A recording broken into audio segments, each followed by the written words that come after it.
Welcome to the Science of Tree Felling series, Chainsaw Inspection.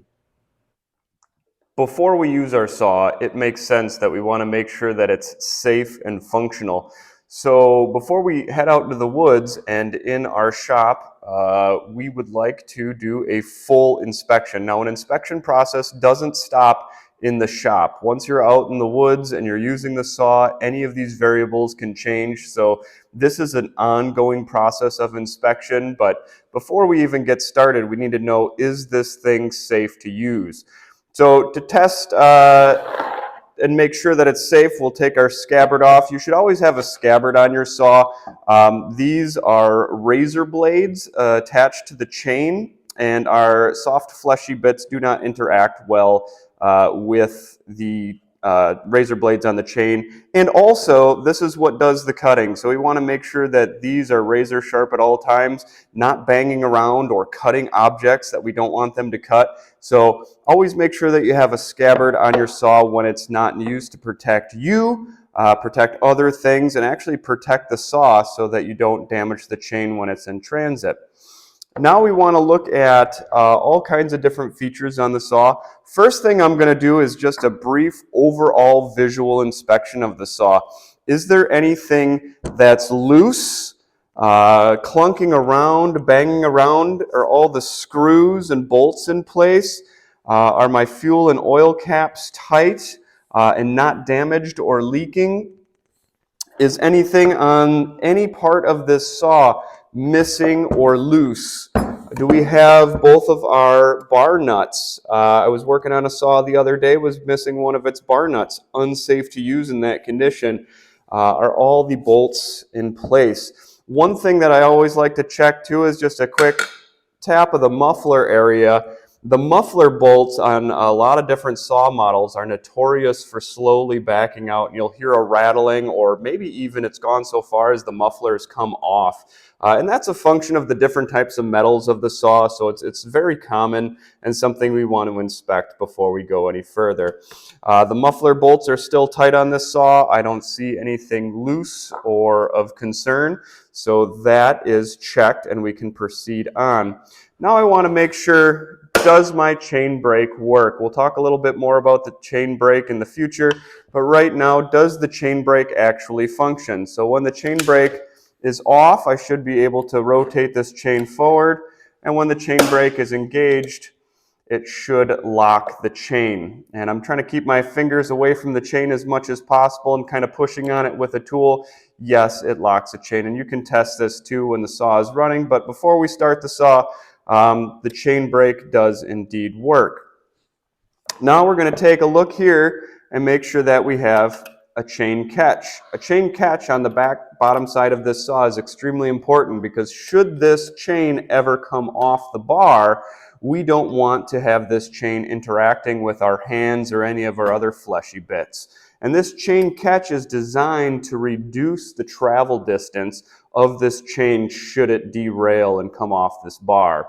So if the chain comes off the bar, it'll get caught on this chain catch and it'll decrease the distance it's able to travel and decrease the likelihood or potential to hit us and strike us with all these razor blades on the chain. So is this in good shape? Is it tight? Is it attached? You'll see that this one has some damage to it. And this is usually made out of plastic or aluminum. It is a fail piece. It's something that's designed to get replaced because, let's face it, sometimes the chain is going to come off. And when that happens, we want that to function properly. And this should be replaced as needed. If you don't have a chain catch, we do not proceed. While we're back here and in this section talking about the chain derailing, looking at this hand plate here, this hand guard, if you can look down the saw here, you'll see that the saw hand guard is actually asymmetrical. It has more plastic or more guarding capability on this side of the saw than on this side. And why is that? It's because it aligns with the chain and bar of the saw. So should the chain come off, it's going to hopefully catch on the chain catch as long as that's present and doing its job. And then it's going to continue and further travel back. Now, when we're operating the chainsaw, our right hand is here on the trigger handle. And in this position, if that chain comes across, if this section is damaged or missing, now the fleshy bits of our hand are in jeopardy of getting caught or damaged by the chain coming off. So this part is extremely important that it's fully there, it's not cracked or broken, or that there's any defect in it that would allow this to fail should the chain come off, get caught by the chain catch, and then wrap around to the guard handle. So making sure that is in good shape as well. Looking at the trigger side or the handle side of the saw, I want to make sure that our throttle interlock is working. What is a throttle interlock? It's this little shark fin looking thing on the back of the handle. All saws need to have this because in the case that we're out in the woods operating the saw, maybe something gets stuck into here. When we don't want the chain to be spinning and all those razor blades flying around, we want to make sure that the saw is inoperable unless we are intending it to be in operation. And that comes from the motion of our hand gripping the handle, pressing down on this throttle interlock, allowing then the throttle to function appropriately.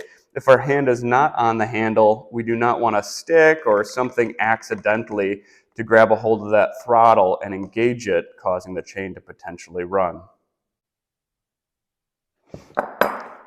Let's take a look at the back side of the saw. This is going to vary with several different types of saws, makes, models, different things like that, and how this operation works. Sometimes the stop function is up, sometimes it's an independent switch, but you need to make sure that the carburetor and the linkage associated with whether the saw can run and or if it needs to be choked is functioning properly. If your choke function, or in this particular case, it has an electronic module on the carburetor, does not work, then you're not going to have a very easy time starting the saw. So does this function? Can you shut the saw off? Does the function to shut the saw off actually shut the saw off, and does that work? Or are you having to choke it to shut the saw off? That's a safety risk. We don't want to have that, and we want to make sure that all the functionality of this switch in the back is working properly.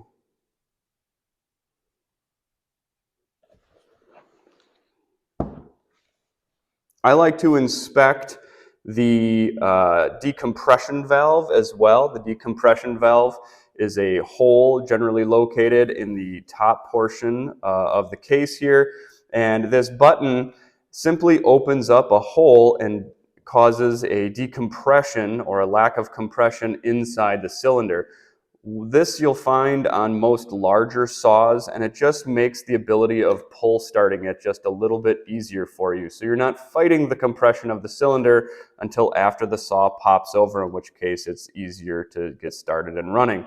So what I find is over time, sometimes this bit right here can back out, or if you're not using it, it becomes stiff and dysfunctional. So make sure that we're always using this to start the saw. We'll talk about that a little bit more in our saw starting talk. But make sure that there is no failure point here, or that this is tight onto the cylinder, and making sure that it's not going to come out or come loose. Make sure that our pull start cord is in good shape.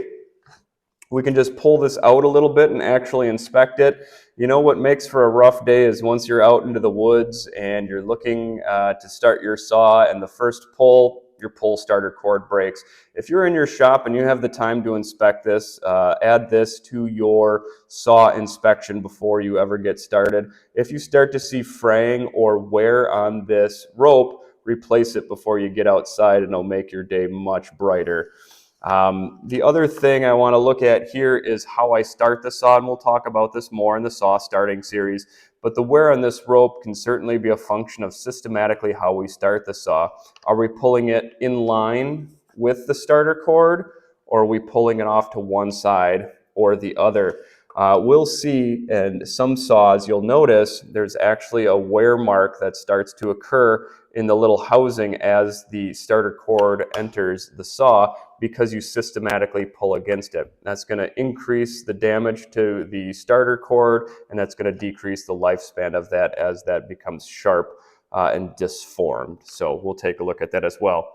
Make sure that we've got both gas and oil. I'm not going to spend any time talking about the nuances associated with what we're actually putting in these holes, but are these caps tight and functional? These caps are really nice. They're quick release, easy to open up, but if you have an older style cap that maybe has a slot for a scrunch or something like that to go in, you just want to make sure that it hasn't been damaged or twisted or manipulated so many times that it's actually cracked and leaking. So when your saw is sitting on your bench and you're giving it a once over, it shouldn't be leaking out any of its fluid. Lastly, I just want to check out the handles of the saw. So I got a rear handle here where the trigger is. Is there any broken bits or anything missing off of here, anything sharp or damaged that shouldn't be? It seems to be in good functional condition. And my front wrap handle. The front wrap handle also is connected to the saw head with anti-vibratory springs. Sometimes they're made out of rubber, sometimes they're made out of spring. But at every location where these are attached, it has to have the functional damper associated with it, and that you're going to find on the sides and the bottom as well. If any of these dampering devices, these anti-vibration devices, are broken or missing, that's going to cause additional stress and damage into our bodies and potentially cause the saw to be uncontrollable in a fashion that would not be good for you. So are the handles in good shape? Is there any broken or missing sections of them? If they are, or if any of these things that we've talked about fail that test, if they're dysfunctional in any way, shape, or form, we do not proceed. We need to make sure that the saw is safe for operation before we start. So with that, I've done a full inspection of this saw, and we can move on to the next chapter. Hey, if you like these videos and you found something interesting or learned something today, make sure you like and subscribe and continue watching the series. There's a lot of really good videos on here on how to become better. Maybe you're already skilled in tree felling or arboriculture, but it never hurts to hear another person's perspective and learn a little something along the way. So again, if you like what you're watching, like and subscribe and keep on to the next series. See you next time.